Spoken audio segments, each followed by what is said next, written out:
নমস্কাৰ মই মোৰ সকলো জ্যোতিষ অনুৰাগীক মোৰ ফালৰ পৰা সম্ভাষণ জনাইছোঁ। মই আপোনালোকৰ লগত ৰাশি সম্পৰ্কে কিছু কথা পাতি আছোঁ সাধ্যতে। বিশেষকৈ আমাৰ নতুন বৰ্ষ বিশেষকৈ 2024 প্ৰত্যেকটো ৰাশিৰ গোটেই ৰাশিফল বাৰ্ষিক ৰাশিফল বিষয়ে কৈ আছোঁ। আজি মই আপোনালোকৰ লগত বেছি দীঘলীয়া নকৰি ধনু ৰাশিৰ বিষয়ে কিছু কথা ক'ম। 2024 চনটো ধনু ৰাশিৰ জাতক জাতিকাৰ কাৰণে কেনেকুৱা সুখবৰ লৈ আহিছে। সুখবৰৰ লগত অকণমান মানুহৰ দুখবৰো থাকে, সেইটো স্বাভাৱিক কথা। গতিকে সুখ দুখে জীৱন, গতিকে আপোনালোকে তাত চিন্তা কৰিব নালাগে। হয়তো কেতিয়াবা অলপ ইফাল সিফাল হ'বই, সেইটো থাকে। তথাপিতো এই বছৰৰ আৰম্ভণিতে এটা ভাল কি ধনু ৰাশিৰ অধিপতি গ্ৰহ বৃহস্পতি। গতিকে ধনু ৰাশিৰ অধিপতি বৃহস্পতি গ্ৰহ এইবাৰ বছৰৰ আৰম্ভণিতে অৱস্থান কৰি আছে আমাৰ মেষ ৰাশিত, তাৰমানে পঞ্চম ভাৱত। পঞ্চম ভাৱটো আমাৰ স্বাভাৱিকতে অকণমান সুঅৱস্থা। গতিকে তাত যিহেতু পঞ্চম স্থানৰ পৰাই আমি বিদ্যাৰ ভাৱো চাওঁ, প্ৰেম চাওঁ, সন্তানৰ ফেলো আমি চাওঁ। গতিকে একেই কথা, যেনেকৈ মানে আপোনাৰ ফলিক জ্যোতিষৰ যেনেকুৱা ঠিক এনেকুৱা একেই বস্তু মোটামুটি কৈ থৈ দিলোঁ আপোনালোকক। ইয়াতো সেই ৰাশিটো একে, ইয়াত চন্দ্ৰৰ পৰা চোৱা যায়। গতিকে আপোনালোকক কৈছোঁ, যিটো আপোনালোকৰ প্ৰথম চোৱা লেখাই আছে, যিসকল জাতক জাতিকা ধনু ৰাশিত, সেইটোৱে আপোনালোকৰ ৰাশি চোৱা ৰাখি থকাটো। ধনু ৰাশিত যিবিলাকৰ সেইবিলাকে ধনু ৰাশিৰ মানুহ। গতিকে এতিয়া কথা হ'ল কি, মই ক'লোৱে যে পঞ্চম স্থানত বৃহস্পতি থকাৰ লগে লগে অৱস্থান কৰাৰ লগে লগে আপোনাৰ ভাগ্য বৃদ্ধি হৈ আছে। এটা ভাল সময় চলি আছে। আৰু ক্ষেত্ৰত আপোনাৰ এক সুন্দৰ অগ্ৰগতি পাব। বৰ্তমান এই বছৰ আৰম্ভণিতে আপোনাৰ সন্তান সম্পৰ্ক ভাল খবৰে পাব। কিন্তু কথা হ'ল কি, এই বৃহস্পতি আপোনাৰ মে'ৰ 1 তাৰিখে, মে' মাহৰ 1 তাৰিখে পঞ্চম ভাৱ, যিটো আমাৰ পঞ্চম ভাৱ কথা কৈছোঁ, পঞ্চম ভাৱৰ পৰা মে'ৰ 1 তাৰিখে কিন্তু আবেলিলৈকে আপোনাৰ ষষ্ঠ স্থানলৈ যাব। ষষ্ঠ স্থানটো আমাৰ স্বাভাৱিক ৰিপুস্থান, ৰোগ বিয়ধে কাৰক হৈ থাকে। গতিকে তাৰ লগত বিয়াৰো কথা আহি পৰে।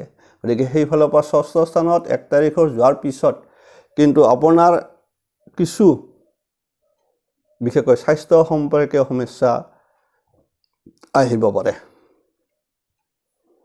আৰু আনফালে আপুনি যিটো হাৰত চলি আছে তাত কিছু উত্থান পতন আপোনাৰ সম্ভাৱনাটো থাকি যাব। মূল কথা সেইটোৱে। গতিকে তাৰপিছত নেক্সট আহিলে আপোনাৰ শনি গ্ৰহ। বিশেষকৈ বাৰ্ষিক ৰাশিফল যে এইখিনি বিচাৰ কৰিবই লাগিব। গতিকে আপোনাৰ বিশেষকৈ ৰাহু, কেতু, শনি, বৃহস্পতি। গতিকে নেক্সট আপোনাৰ আহি গ'ল বিশেষকৈ শনিৰ ক্ষেত্ৰ।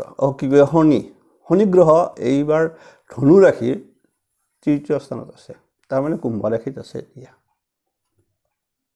গতিকে তৃতীয় স্থানত থাকিলে সেইটো আমাৰ পৰাক্ৰম স্থান বুলি কোৱা হয় শাস্ত্ৰত। গতিকে আপোনাৰ সেইফালৰ পৰা জাতকৰ শনি যদি তাত থাকে, কোৱা আছে যে শনিৰ তৃতীয় স্থান হওক, ষষ্ঠ স্থান হওক, একাদশ স্থান হওক, শনি কিন্তু তাত শুভ ফল প্ৰদান কৰে। গতিকে সেইফালৰ পৰা শনিৰ ফালৰ পৰা কিন্তু আপোনাৰ অনুকূল হৈ আছে। আৰু শনি যিহেতু গোটেই বছৰ তাত থাকিব, তাৰ ফলত আপুনি যিকোনো বিষয় বস্তু সাহসেৰে চেলেঞ্জিং মুডত কৰিব পাৰিব। গতিকে শনিৰ বাবে আপোনাৰ শনিৰ কাৰণে আপুনি কিছু শুভ ফল পাব। মুখ্যতঃ আপুনি মোকাবিলা কৰাৰ সাহস পাব।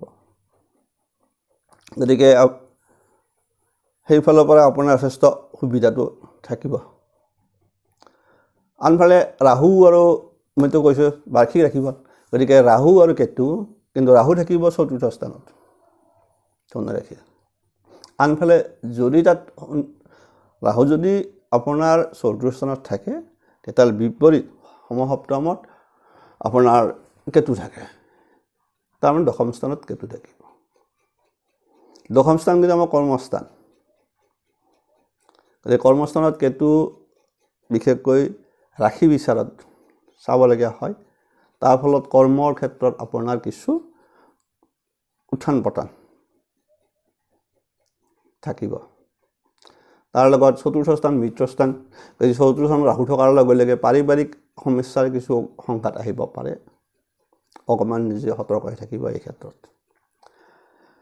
আনহাতে বাৰ্ষিক ৰাশিফল হিচাপত এই বাকী ইংৰাজী ক'লোঁ, বাকী কৈছোঁ যে বাকীবিলাকৰ চাপটো কথা আছে না, বিশেষকৈ আপোনাৰ ৰবি, মংগল, বুধ, শুক্ৰ এইকেইটা যিকেইটা কম সময়ত সঞ্চাৰ হয়, সেইকাৰণে কৈছোঁ যে বাৰ্ষিক অনুযায়ী এতিয়া আহি গ'ল কি আপোনাৰ বাৰ্ষিক ফল অনুযায়ী বছৰৰ আৰম্ভণিতে ৰবি মংগল কিন্তু আপোনাৰ ৰাশিত থাকিব, তাৰমানে অৰ্থাৎ ধনু ৰাশিত বহি আছে। ৰবি মংগল থাকিলে অকণমান মানুহৰ খং ৰাগটো হয়। বিশেষ এনেও আপোনাৰ যদি আপোনাৰ ফলিক জ্যোতিষত লগ্নত যদি মংগল থাকে সেই জাতক খঙাল হয়। সেই ক্ষেত্ৰত যেতিয়া ৰাশিত থাকিব, যিহেতু চন্দ্ৰ ৰাশি বা বিচাৰটো, গতিকে আপোনাৰ তাৰ লগত ৰবি থাকিব, দুয়োটাই তেজময় গ্ৰহ, গতিকে আপোনাৰ খং ৰাগ অকণমান বেছি থাকিব। বিশেষকৈ প্ৰথম সময়খিনিত কিছুমান সমস্যাৰ তৎক্ষণাত খং উঠি যাব, এইটো আপুনি অকণমান নিজকে কণ্ট্ৰল কৰিব, বিশেষকৈ জাতক জাতিকাসকল ধনু ৰাশি। আৰু সেইকাৰণে এই সময়খিনিত বিশেষকৈ প্ৰথম এমাহ ডেৰ মাহ বিশেষকৈ আপোনালোকে যিকোনো সিদ্ধান্ত লোৱাৰ ক্ষেত্ৰত অকণমান সাৱধান হ'ব। খঙৰ ভমকত যিকোনো সিদ্ধান্ত নল'ব। খঙৰ ভমকত যদি সিদ্ধান্ত লয় এইটো ভুল সিদ্ধান্ত বুলি পৰিগণিত হ'ব। কিন্তু আনফালে কথা হ'ল কি আপোনাৰ দ্বাদশ ভাৱত ধনু ৰাশিৰ বুধ শুক্ৰ, দ্বাদশ ভাৱটো আমাৰ ব্যয় স্থান, যিকোনো হ'ব পাৰে, সি ভালৰতো হ'ব পাৰে, যিহেতু বুধ শুক্ৰ, গতিকে আপোনাৰ দ্বাদশ ভাৱত ব্যয় বৃদ্ধি হ'ব। ঈশ্বৰ আপোনাৰ যিহেতু দুটা শুভ গ্ৰহ, সেইফালৰ পৰা আপোনাৰ শুভ কামতে বৃদ্ধি হ'ব। যেনেকৈ বৃহস্পতি দ্বাদশত থাকিলে শুভ কামত ব্যয় হয়, ঠিক সেইদৰে ব্যয় হ'বয়ে, গতিকে ব্যয় বৃদ্ধি আছে। বিশেষকৈ যিহেতু বুধ শুক্ৰ আছে, সেইফালৰ পৰা আপোনাৰ ব্যয় বৃদ্ধি হ'ব। সেইটো বছৰৰ আৰম্ভণিত আমিতো ক'লোঁ সেই আৰম্ভণিত হ'ব। গতিকে আনফালে এটা কথা হ'ল কি, যিহেতু এই বছৰ শিক্ষাৰ্থীসকলৰ আৰম্ভণিটো, শিক্ষাৰ্থী হওক, যিবিলাক প্ৰেমিক প্ৰেমিকা হওক, সেইসকলৰ কাৰণে শুভ বুলি ক'ব পাৰি।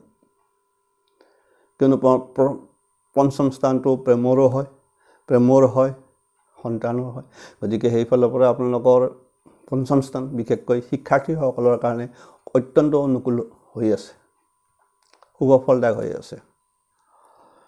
গতিকে আপোনাৰ সেইদৰে চাকৰিয়ালবিলাকৰো প্ৰথম অৱস্থাত ভালেই থাকিব, ব্যৱসায় কৰা চাকৰিয়ালসকলৰো ভাল হ'ব প্ৰথম সময়খিনি খুব অত্যন্ত। আৰু মাজত অকণমান যিহেতু 1 তাৰিখে যোৱাৰ পিছত বৃহস্পতি ষষ্ঠ স্থান যাওঁতে অকণমান ব্যয় বৃদ্ধি হ'ব, অসুখ বিসুখৰ কথা আহি পৰিব পাৰে শাৰীৰিক স্বাস্থ্যৰ ক্ষেত্ৰত। বাকী বিশেষ একো নাই, ভয় খাব লগা বিশেষ একো নাই। সকলোৰে মংগল হওক, দেখাজনে সকলোকে ভালে কুশলে ৰাখক। অহা দিনকেইটা ভাল এটা দিনৰ শুভকামনা কৰি আজিলৈকে এৰিছোঁ।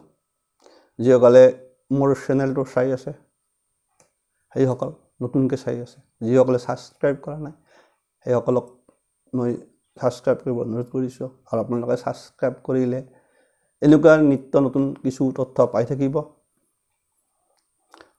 ইয়াৰ পিছত মই আপোনালোকৰ লগত আলোচনা কৰিম মকৰ ৰাশি, কুম্ভ ৰাশি আৰু ধনু ৰাশি। এৰিছোঁ।